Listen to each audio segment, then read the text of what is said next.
দেশ সাম্প্রতিক স্বাগত জানাচ্ছি আমি ফখরুল ইসলাম। আগরতলায় বাংলাদেশ মিশনে হামলা, ক্ষুব্ধ ঢাকা। আওয়ামী লীগ আমলে চোরতন্ত্রের উত্থান, পাচার হয়েছে 28 লক্ষ কোটি টাকা। অর্থনীতির শ্বেতপত্র প্রণয়ন কমিটির রিপোর্টে উঠে আসে এমন তথ্য। বিপ্লবের মূল কথাই সংস্কার, সেই সংস্কার করেই নির্বাচন, এমন কথা জানিয়েছেন প্রধান উপদেষ্টা অধ্যাপক ডক্টর মোহাম্মদ ইউনূস। জনগণের আস্থা ধরে রাখার আহ্বান জানিয়েছেন বিএনপির ভারপ্রাপ্ত চেয়ারম্যান তারেক রহমান। আমরা এইসব বিষয়গুলো নিয়ে আলোচনা করবো। আজকে শিরোনাম ঠিক করেছি, ভেতর বাহিরে কাদের ষড়যন্ত্র। এই শিরোনামে কথা বলতে স্টুডিওতে আমার সঙ্গে সরাসরি উপস্থিত আছেন অধ্যাপক ডাক্তার মওদুদ আলমগীর পাভেল, আহ্বায়ক পিডিএসএল বিএনপি। আপনাকে স্বাগত জানাচ্ছি। আপনাকেও স্বাগত। সরাসরি আমরা আলোচনায় প্রশ্নে যেতে চাই। উপ হাইকমিশনে হামলা গতকাল, নিন্দার ঝড় পুরো বাংলাদেশ জুড়ে। অপরদিকে ভারতীয় মিডিয়ার লাগাতার আমরা দেখছি যে অপপ্রচারের, ষড়যন্ত্রের যে বিষ বাষ্প ছড়াচ্ছে দুটি দেশে। আসলে স্বৈরাচার সরকার পালিয়েছে, 4 মাসও হয়নি, কিন্তু হঠাৎ করে আসলে কি এমন ঘটলো যে এইভাবে অপপ্রচার বা ষড়যন্ত্র, আদা জল খেয়ে নামলো ভারতীয় মিডিয়া বাংলাদেশের বিপক্ষে? আপনার কাছে কি মনে হয় আসলে ভারতীয় মিডিয়ার এমন অপপ্রচার কেন, কূটনীতিতে কি প্রভাব পড়তে পারে? ধন্যবাদ। আপনার মাধ্যমে আজকের এই অনুষ্ঠানে যারা সরাসরি দেখছেন এবং পরে যারা দেখবেন তাদের সবাইকে শুভেচ্ছা জানাই। আপনি একটি গুরুত্বপূর্ণ কথা তুলেছেন যে স্বৈরাচারের পরাজয়ের পর হঠাৎ করেই আমরা যেন পাশের রাষ্ট্র ভারতের একটা যে এমন একটি আচরণ দেখছি যেটি তাদের কাছে প্রত্যাশিত ছিল না। একটা জিনিস আপনাকে বুঝতে হবে যে বাংলাদেশে যে গণ অভ্যুত্থানটি হয়েছে সেটি কিন্তু ব্যক্তি পর্যায়ের বা কোনো দলের বিষয় না। এটা পুরো বাংলাদেশের সর্বস্তরের আপামর মানুষেরই কিন্তু একটা তাদের ইচ্ছার প্রতিফলনটি ঘটেছে, এবং সেই ইচ্ছার প্রতিফলনের সাথে আমরা চেয়েছি যে বিশ্বব্যাপী সবাই যারা আছেন, বাংলাদেশকে যারা ভালো চোখে দেখেন, বাংলাদেশকে যারা মিত্র ভাবেন, তারা বাংলাদেশের জনগণের এই ইচ্ছার প্রতিফলন যেটি হয়েছে সেটির সাথে তারা সমর্থনের জায়গায় থাকবেন। কিন্তু আমরা যেন দুঃখজনকভাবে দেখলাম যে স্বৈরাচারের পতনটিকে অযাচিতভাবে ভারত যেন তাদের নিজেদের পরাজয়ের মতন করে দেখল। এটা জনগণের, আমাদের বাংলাদেশের জনগণের সাথে কিন্তু এটা প্রত্যাশিত ছিল না। কারণ একটা দেশের মানুষ, তার জনগণ যে পরিবর্তনটি চেয়েছে, কাঙ্ক্ষিত, সেটি ঘটেছে, এবং পৃথিবীর অন্যান্য গণতন্ত্রকামী যে কোনো দেশের পক্ষে উচিত ছিল সেটার প্রতি সমর্থনের একটা হাত বাড়িয়ে দেওয়া। সেখানে আমরা দেখলাম যে স্বৈরাচারের সেই দোসরগুলোকে তারা প্রত্যক্ষ পরোক্ষভাবে যেমন তাদেরকে প্রশ্রয় আশ্রয় দিল, এবং তারা যারা সীমান্ত পেরিয়ে অবৈধভাবে তারা দেশে গেল যারা, তাদেরকেও তারা কিন্তু খুবই সম্মানে তাদেরকে জায়গা করে দিলেন, এবং তাদেরকে বিভিন্ন জায়গায় আমরা ঘোরাফেরা করতে দেখলাম। তো এর মাধ্যমে এবং তার পরবর্তী পর্যায়ে আমরা দেখেছেন যে বাংলাদেশে বেশ কিছু ঘটনাকে জন্ম দেওয়া হয়েছে, এবং ছোট কোনো একটা ঘটনা সেটাকে বড় করা হয়েছে, অথবা যে ঘটনাটি ঘটেনি সেটাকেও একটা কাল্পনিক ঘটনার রূপ দিয়ে ভারতীয় মিডিয়ার যেন একটা প্রাণান্তকর চেষ্টা চলছে এটিকে প্রমাণ করার জন্য যে বাংলাদেশে ভীষণ রকমভাবে সংখ্যালঘুরা এখানে অনিরাপদ, এবং সেটাকে ধর্মীয়ভাবে ব্যবহার করে এবং রাজনৈতিকভাবে ব্যবহার করা যাদেরকে সফল করে বা যাদের উদ্দেশ্য, তারা কিন্তু এই সুযোগটা নিচ্ছে। তো ফলে আমার মনে হয় না যে দিন শেষে এর কোনোটাই কিন্তু দুই দেশের জনগণের জন্য কোনো কল্যাণ বয়ে নিয়ে এসছে। এটা রাজনৈতিক উদ্দেশ্যে অথবা গোষ্ঠীর স্বার্থে যারা ব্যবহার করছেন তারা দুই দেশেরই ক্ষতি করছেন মূলত। না, আমরা আসলে আন্তর্জাতিক মিডিয়াগুলোতে বা ইনভেস্টিগেশন আমরা লক্ষ্য করেছি, আমেরিকা ভিত্তিক কিছু প্রতিষ্ঠান ইনভেস্টিগেশন, বাংলাদেশের সংখ্যালঘু কোনো নির্যাতন বা এই ধরনের কোনো ঘটনা কিন্তু ঘটেনি। তারপরও তারা এই ধরনের অন্তর্বর্তী সরকার দায়িত্ব নেওয়ার পর থেকে কিন্তু আপনি লক্ষ্য করেছেন যে ষড়যন্ত্রগুলো হচ্ছে। আসলে কূটনীতিতে কি প্রভাব পড়ছে? বিশেষ করে কূটনীতির মধ্যে আমরা কিন্তু সবসময় ভারতের সাথে সুসম্পর্কের কথা বলেছি, আমরা দলীয়ভাবে বলেছি, এবং দেশ হিসেবে আমরা বলি যে প্রতিবেশীর সাথে সুসম্পর্ক থাকবে, কেউ প্রতিবেশী পরিবর্তন করতে পারে না। এবং বাংলাদেশের জন্য এটি ভীষণ রকম বাস্তব যে আমাদের প্রায় 3 দিক ঘিরে রয়েছে ভারত, এবং সুতরাং সব সঙ্গতভাবে আমরা আমাদের প্রতিবেশীর সাথে সুসম্পর্কই তো চাইবো, তাই না? তো সেক্ষেত্রে যে পদক্ষেপগুলো, আপনারা যদি বলে যে আমরা কি এমন কোনো পদক্ষেপ নিয়েছি যেটার উপর ভিত্তি করে ভারতের কূটনৈতিক মহল বা তাদের যে শাসন ব্যবস্থার বা যাদের রাষ্ট্র ক্ষমতার সঙ্গে যারা আছেন তারা নিজেদেরকে অস্বস্তি বোধ করতে পারেন? উল্টো দিকে তো আমরাই বরং বলতে পারি যে তাদের যে সমস্ত কর্মকাণ্ড বা পদক্ষেপ তারা ক্রমাগতভাবে নিয়ে যাচ্ছেন সেগুলো দেশের জনগণকে বিক্ষুব্ধ করছে, এবং দেশের কূটনীতি বলেন বা রাজ্য বা রাষ্ট্রনীতি বলেন না কেন, সেটা তো জনগণের প্রত্যাশার বাইরে যেতে পারে না, তাই না? যে দেশের জনগণ এটি আকাঙ্ক্ষা করছে না বা এদেশে এরকম কোনো ঘটনা ঘটেনি, সেটাকে রংচং মাখিয়ে এই অপপ্রচারের মধ্য দিয়ে কূটনৈতিক সম্পর্ককে ক্ষতিগ্রস্ত কিন্তু একতরফাভাবে ভারতের পক্ষ থেকে করা হচ্ছে। বাংলাদেশের কিন্তু এক্ষেত্রে কোনো দায় নেই। 15 বছরের একটি স্বৈরতন্ত্রের পর আসলে বাংলাদেশ একটি গণতান্ত্রিক প্রক্রিয়ার দিকে অগ্রসর হচ্ছে। সেই যাত্রায় আসলে কতটা হুমকি মনে করেন এই বিষয়গুলোকে? আসলে একটা জিনিস আপনার একই সঙ্গে একটু কথা বলে নিই, গতকাল কিন্তু মমতা বন্দ্যোপাধ্যায় অর্থাৎ কলকাতার যিনি মুখ্যমন্ত্রী, তিনি শান্তিরক্ষা যে বাহিনী তাদেরকে আসার কথা বলেছেন। এমন আসলে কিছু জিনিস হয় কি অযাচিতভাবে বলা। প্রথম কথা হচ্ছে যে মমতা বন্দ্যোপাধ্যায় একটা রাজ্যের মুখ্যমন্ত্রী এবং তিনি রাজ্যের অবস্থান থেকে ভারতীয় ফেডারেল ব্যবস্থাপনায় তার কিন্তু অন্য দেশের ব্যাপার নিয়ে বা পররাষ্ট্র নীতিকে প্রভাবিত করে এমন কোনো শব্দ উচ্চারণ করবারই কথা নয়।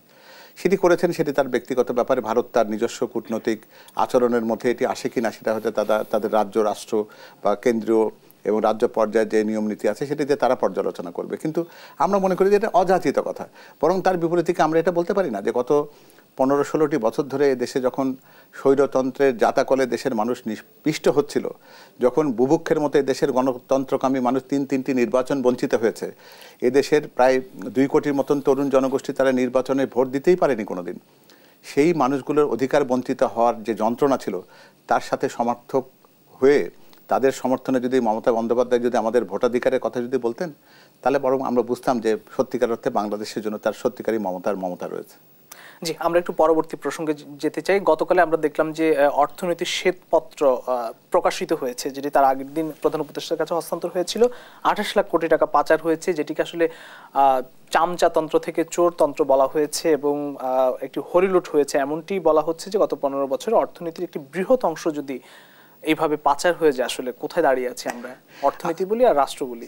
এখানে আমার বরং দুঃখটা লাগে এই জায়গাতে। দেখুন, এই পাচারের ব্যাপারটিকে একটা গ্রুপ আওয়ামী সরকারের সময় কিন্তু বলার চেষ্টা করেছে এটা কল্পকাহিনী। তারা আমাদেরকে উন্নয়নের ফানুস দেখিয়েছেন, বাংলাদেশটাকে উন্নয়নের মহাসড়কের কাছে। কিন্তু খেয়াল করে দেখবেন, বাংলাদেশের রিজার্ভের সর্বোচ্চ পরিমাণ যে অর্থ একসময় সঞ্চিত ছিল তার প্রায় 5 গুণের বেশি টাকা দেশ থেকে লুণ্ঠন হয়েছে, পাচার হয়েছে। এটা বাংলাদেশের মতন একটা দেশের জন্য কত বড় ভয়ঙ্কর একটি কাজ। যারা এই কাজটি করেছেন তাদেরকে শুধুমাত্র আমরা ঘৃণা করে ছেড়ে দেবো, এর মধ্যে থেকে কিন্তু ব্যাপারটা মিটিয়ে যায় না। এখানে কিন্তু বুঝতে হবে যে এই অর্থটি জনগণের অর্থ। এই লুণ্ঠিত অর্থের সাথে যারা পেছন থেকে যারা এই অর্থ লুণ্ঠনের সাথে যারা ছিলেন প্রত্যক্ষ পরোক্ষভাবে, তাদের প্রত্যেকে বিচারের আওতায় আনা উচিত। এবং সবচেয়ে বড় কথা, সেই লুণ্ঠিত অর্থ যেহেতু এদেশের মানুষের অধিকার, এই টাকার এই অর্থের প্রতিটি পাই দেশে ফেরত আনা উচিত।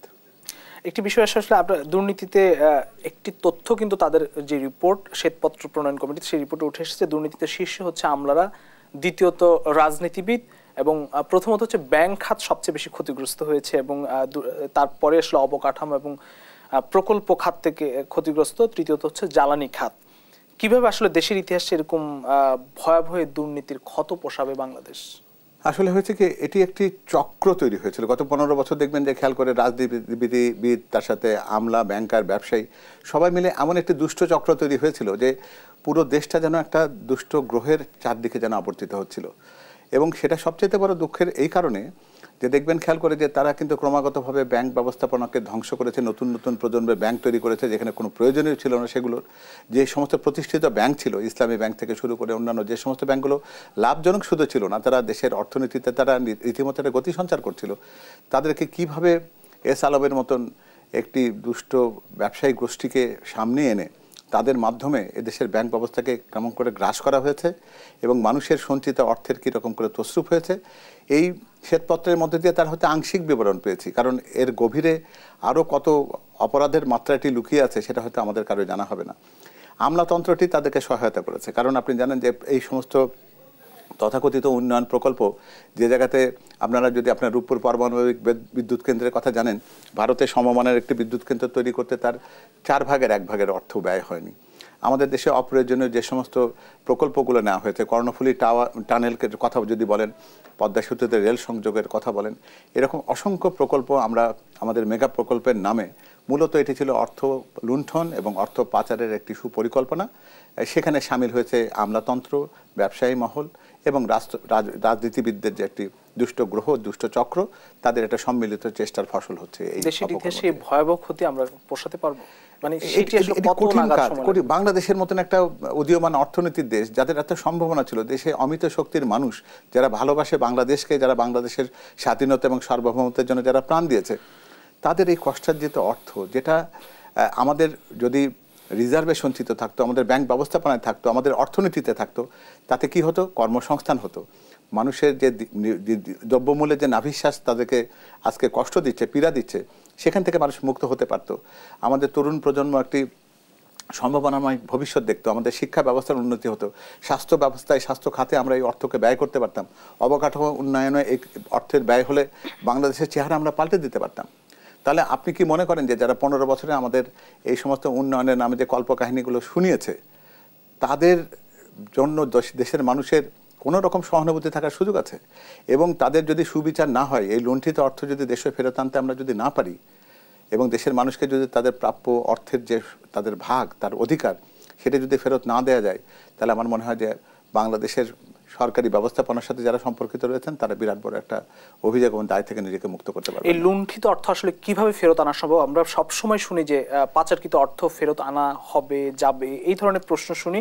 কিভাবে ফেরত আনা সম্ভব হবে সেই প্রশ্নের উত্তর জানবো একটি বিরতি থেকে ফিরে এসে। প্রিয় দর্শক, দেশ সাম্প্রতিক নিচ্ছে একটি ছোট্ট বিরতি, ফিরছি একটু পর, সঙ্গেই থাকুন। জেডএসআরএম দেশ সাম্প্রতিকে আরো একবার স্বাগত জানাচ্ছি। আমরা সরাসরি আলোচনায় ফিরতে চাই।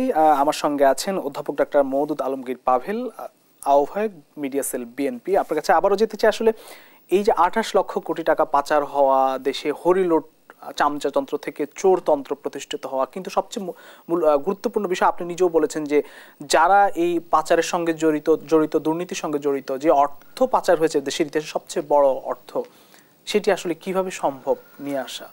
প্রথম কথা দেখুন, আমাদের দেশে সম্ভব কিনা, পুরোপুরি কতটুকু সম্ভব সে ব্যাপারে হয়তো যারা বিশেষজ্ঞ যারা রয়েছেন এই বিষয় নিয়ে যারা কাজ করেন তারা হয়তো উত্তরটা আমার চাইতে অনেক ভালো দিতে পারবেন। কিন্তু দেখুন, একটা জিনিস খুব দুর্ভাগ্যজনক, আমাদের দেশে একটি স্বাধীন দুর্নীতি দমন কমিশন নামে একটি প্রতিষ্ঠান গড়ে তুলেছিল দেশের যারা ভাবেন, দেশ নিয়ে যারা কাজ করেন, কিন্তু সেটা কি গত 15 বছরে সত্যিকার অর্থে কোনো কাঙ্ক্ষিত ফলাফল দিতে পেরেছে? এই লুটপাটের কথা কে না জানে? এটা কি আমাদের জন্য নতুন কোনো খবর? এদেশের প্রত্যেকটা মানুষ জানে যে প্রতিদিন এই দেশের থেকে লক্ষ কোটি টাকা প্রতিনিয়ত কিন্তু লুট হচ্ছে।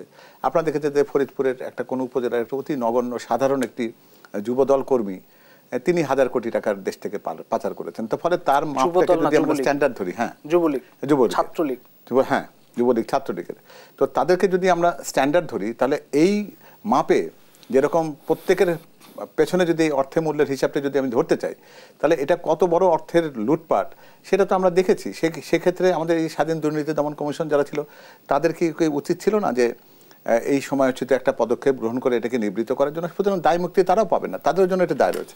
আর দ্বিতীয় যে জিনিসটা রয়েছে সেটা হচ্ছে যে এই সমস্ত কাজের সাথে যারা জড়িত তারা সবাই যে পালিয়ে গেছেন তেমন যেমন না, এখনও তাদের অনেকে রয়েছে আমলার সাথে, তন্ত্রের সাথে যারা জড়িয়ে এই প্রকল্পগুলো যারা তৈরি করেছেন তাদের সাথে, ব্যাংক ব্যবস্থাপনার মাধ্যমে যারা এটাকে সহায়তা করেছেন তাদের, এবং তাদেরকে সামনে আনলে কিন্তু এই অর্থগুলো কোথায় আছে, কিভাবে আছে, এটা যেমন জানা যাবে, তেমনি আন্তর্জাতিক যে সমস্ত পুলিশি মাধ্যম রয়েছে, আন্তর্জাতিক অর্থ পাচার নিরোধক যে সমস্ত সংস্থা রয়েছে, IMF রয়েছে, ওয়ার্ল্ড ব্যাংক রয়েছে, বিভিন্ন রকম ব্যাংক যাদের কথা আমরা জানি যে যারা এই সমস্ত লুণ্ঠিত অর্থ সঞ্চয় করে রাখার জন্য মানুষ থেকে আহ্বান জানায়, তাদেরকে সে সুযোগটা করে দেয়, তাদের সাথে নিবিড় যোগাযোগ গড়ে তোলা দরকার সরকারের এক্ষুনি, যাতে করে এই অর্থগুলো যেন বিভিন্ন জায়গায় আবারও বিভাজিত হতে না পারে, এবং অতি দ্রুত পদক্ষেপের মাধ্যমে আমাদের প্রোঅ্যাক্টিভ হওয়া দরকার, যাতে করে এই অর্থ খুব দ্রুত বাংলাদেশে ফেরত আসে। এর জন্য অন্তত দৃশ্যমান চেষ্টাটা থাকা দরকার আছে, দেশের মানুষ এটা অন্তত আশা করে। কারণ আপনি হয়তো সকলভাবে সফল হবেন এমন হয়তো নাও হতে পারে, কিন্তু আপনি যে তার সৎ চেষ্টা করছেন সেটি তো দেশের মানুষকে দেখাতে হবে।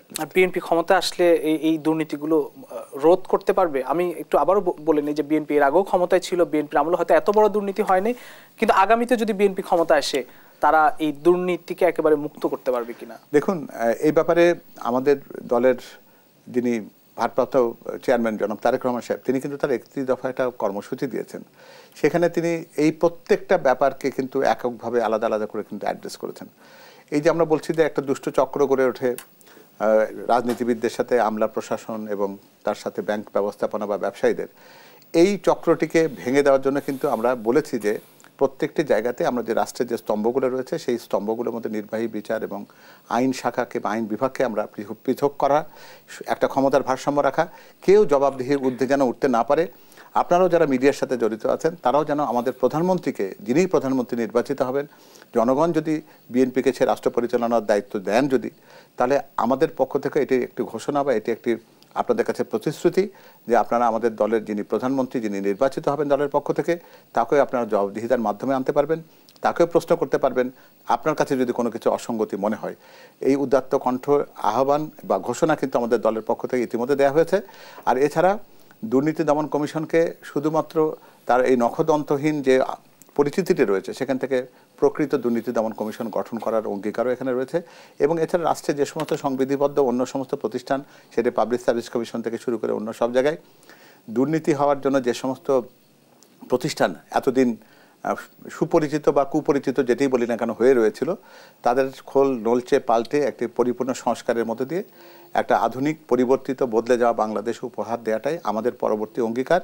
এবং এই অঙ্গীকারের ক্ষেত্রে আমাদের ভারপ্রাপ্ত চেয়ারম্যান জনাব তারেক রহমানের কোনো রকম কোনো ছাড় বা কোনো রকম অবস্থানের ভিতরে কোনো রকম দ্বিধাদ্বন্দ্ব আছে এটি মনে করবার কোনো কারণ নেই। আমি একটি বিএনপির যে 31 দফা সেটি নিয়ে আমি প্রশ্নে যাব পরে, তবে একটি বিষয় আমি বলতেছি যে বিএনপি এই মুহূর্তে মানে অর্থাৎ অন্তর্বর্তী সরকারের সামনে যে সংস্কার এবং নির্বাচন, সেটি হচ্ছে এখন প্রধান চ্যালেঞ্জ।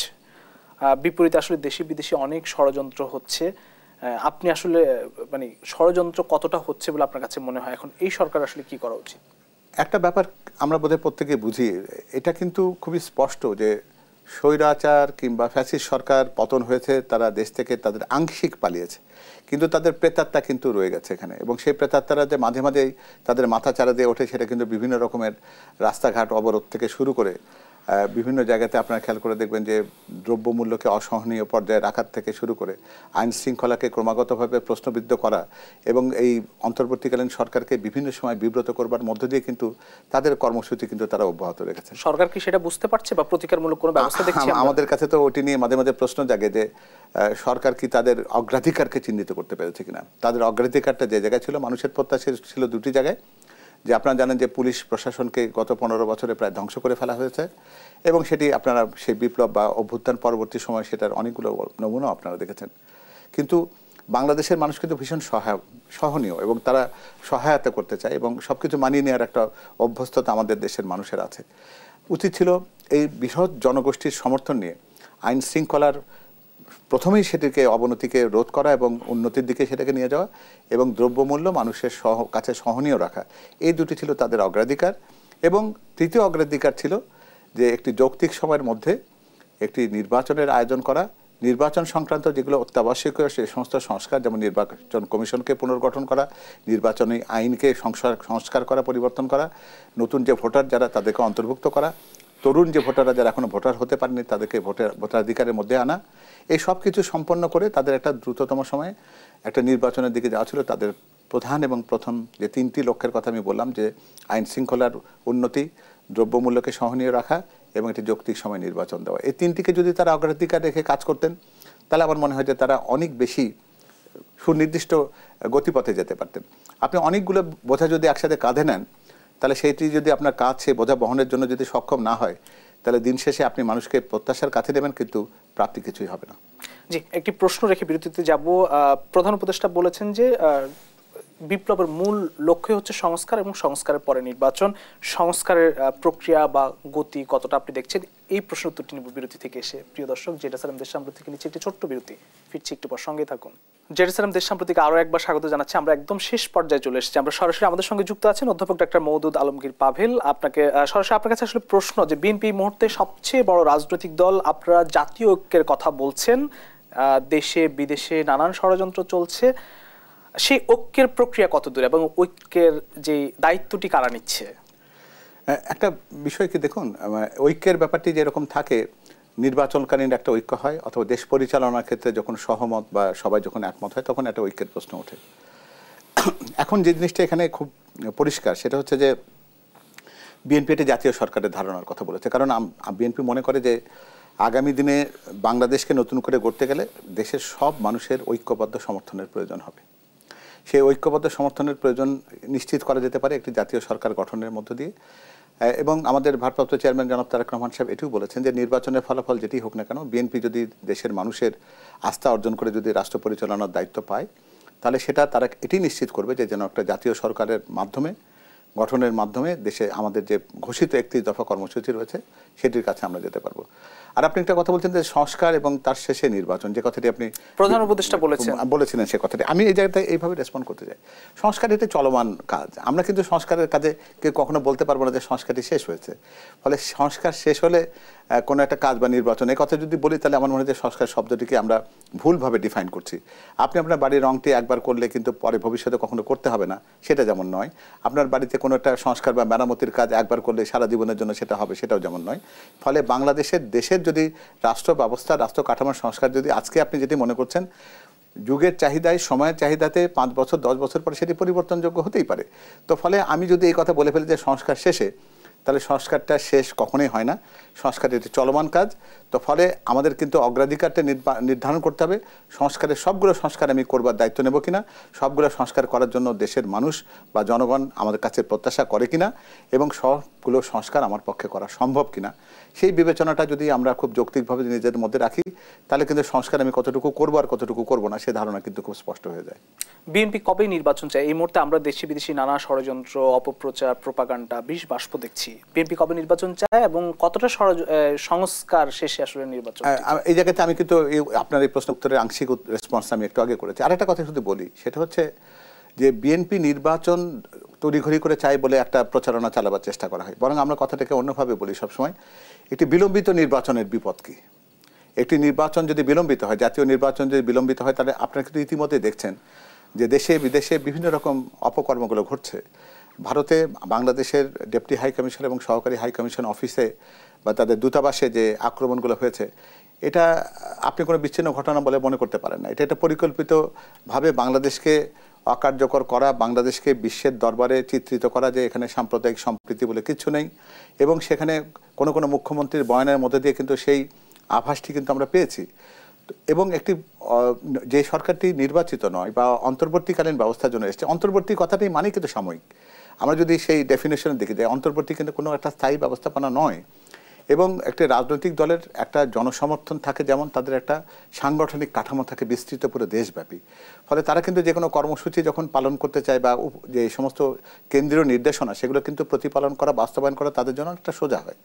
তো ফলে আমরা কিন্তু মনে করি যে একটা নির্বাচন বিলম্বিত হলে ষড়যন্ত্রের বীজ বাষ্প দেশে বিদেশে আরও বেশি ঘনীভূত হবে, দেশের মানুষকে বিষাক্ত নিঃশ্বাসের ভেতর নিঃশ্বাস নিতে বাধ্য করবে, দেশের অর্থনীতি আরও বেশি দুর্বল হতে থাকবে, মানুষের জন্য ক্রমাগতভাবে তাদের যে অসহনীয় অবর্ণনীয় যে অবস্থা সেটি কিন্তু আরও বেশি দীর্ঘায়িত হবে, মানুষের প্রত্যাশার থেকে মানুষ কিন্তু অনেক দূরে সরে যাবে, প্রত্যাশা প্রাপ্তির মধ্যে একটা ব্যবধান তৈরি হবে।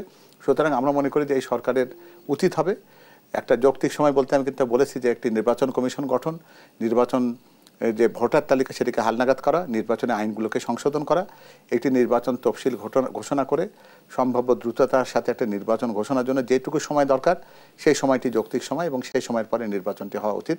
এটি আমার মতন দেশের মানুষের বোধহয় সেটি একদম ক্লিয়ার। এবং বিএনপি যে 31 দফা দিয়েছে সেটি আসলে কিভাবে বাস্তবায়ন করবে বা কতটা বাস্তবায়ন করতে পারবে? 31 দফা বাস্তবায়নের ক্ষেত্রে কিন্তু একদিনে বাস্তবায়ন হয়ে যাবে এটা কিন্তু আমাদের দলের পক্ষ থেকে কখনোই বলা হয়নি।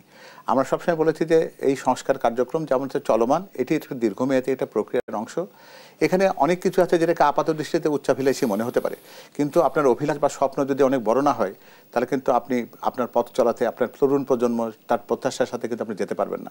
কারণ নতুন যে জেনারেশন যারা আমাদের এই বিপ্লবকে, আমাদের যে অভ্যুত্থানকে যারা সফল করতে সর্বাত্মক সহায়তা করেছে, তাদের প্রত্যাশার সাথে যদি আপনি থাকতে চান, তাহলে কিন্তু আপনাকে সংস্কার করে একটা নতুন বাংলাদেশ তাদেরকে অবশ্যই উপহার দিতে হবে। তারা কিন্তু এই সনাতনের যে সমস্ত ভেদাভেদি, আক্রমণ প্রতি আক্রমণ, হিংসা প্রতিহিংসার রাজনীতির বাংলাদেশ তারা কিন্তু দেখতে চায় না। তারা একটা শান্তির বাংলাদেশ দেখতে চায়, তারা একটা সমৃদ্ধির বাংলাদেশ দেখতে চায়, তারা তাদের জন্য সবচাইতে পছন্দের যে বাংলাদেশ তারা সেরকম বাংলাদেশ দেখতে চায়। এবং তারা কেমন বাংলাদেশ দেখতে চায় সেটা আমাদের রাজনীতিবিদদের তারা জানিয়ে দিয়েছে, বুঝিয়ে দিয়েছে। আমার দল সেই রাজনীতির ভাষা পড়তে এবং বুঝতে পারে, এবং আমার দলের ভারপ্রাপ্ত চেয়ারম্যান মহোদয় সেটিও নিশ্চিত করেছেন যে তিনি তার কর্মপরিকল্পনাতে অনেকগুলো পর্যায়ক্রমিকভাবে, যেটাকে আমরা বলি শর্ট টার্ম বা স্বল্পমেয়াদী, মধ্যমেয়াদী বা দীর্ঘমেয়াদী, এইভাবে পরিকল্পনার মধ্যে দিয়ে 31 দফার বাস্তবায়ন হবে। এই ব্যাপারে তিনি কমিটেড, এই ব্যাপারে তিনি দেশের মানুষের প্রতি অঙ্গীকার। বিএনপি জাতীয় সরকারের কথা বলছে, সেটি আসলে কি নির্বাচনের পরে?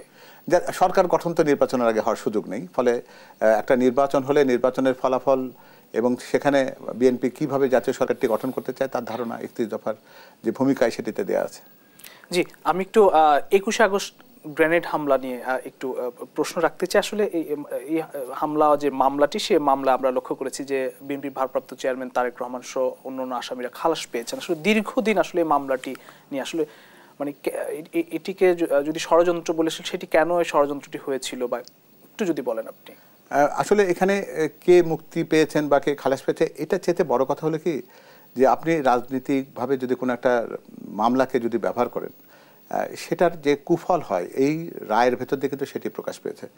21শে আগস্টে একটা ঘটনা তো ঘটেছে, এটা তো সত্যি কথা, সেখানে প্রাণহানি ঘটেছে, দুঃখজনক ঘটনা ঘটেছে, এটা তো সত্যি কথা।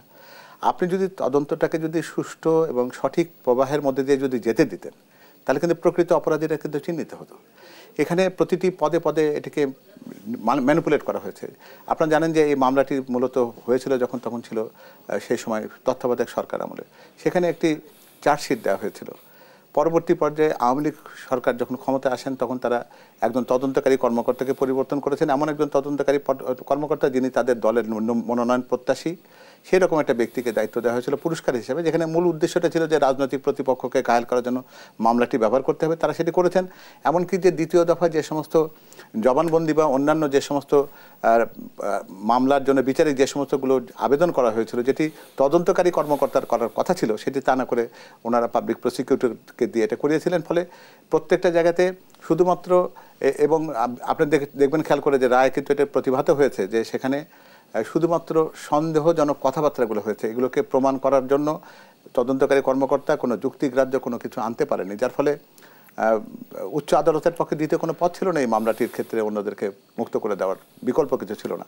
কিন্তু এর পাশাপাশি আমরা এটাও বলি যে পরিবারগুলো ক্ষতিগ্রস্ত হয়েছে তারা কিন্তু এখান থেকে বিচার বঞ্চিত হয়েছে এবং সেটা রাজনৈতিক অভিপ্রায় আওয়ামী লীগ বিএনপিকে ক্ষতিগ্রস্ত করার জন্য ব্যবহার করেছিল বলেই কিন্তু সেটি বুমেরাং হয়ে তাদের কাছে গেছে। তো ফলে আমরা বলবো যে ভবিষ্যতে যেন কোনো অপকর্মকে যেন রাজনৈতিক বিবেচনায় কখনো যেন দেখা না হয়, আইনকে তার সত্যিকারের অর্থে নিজস্ব গতিতে চলতে দেওয়ার সুযোগ দেওয়া উচিত, তাতেই সুবিচার নিশ্চিত হবে। আমি আপনার কাছে শেষ প্রশ্ন রাখতে চাই। বিএনপির ভারপ্রাপ্ত চেয়ারম্যান জনাব তারেক রহমান দীর্ঘদিন ধরে আসলে তিনি বিদেশে আছেন এবং বিএনপিও অনেক উদ্গ্রীব হয়ে আছে যে তার ফিরে আসা নিয়ে এবং দেশের অনেক সাধারণ মানুষও। তিনি কবে আসছেন আমি আপনার মুখ থেকে একটু জানতে চাই।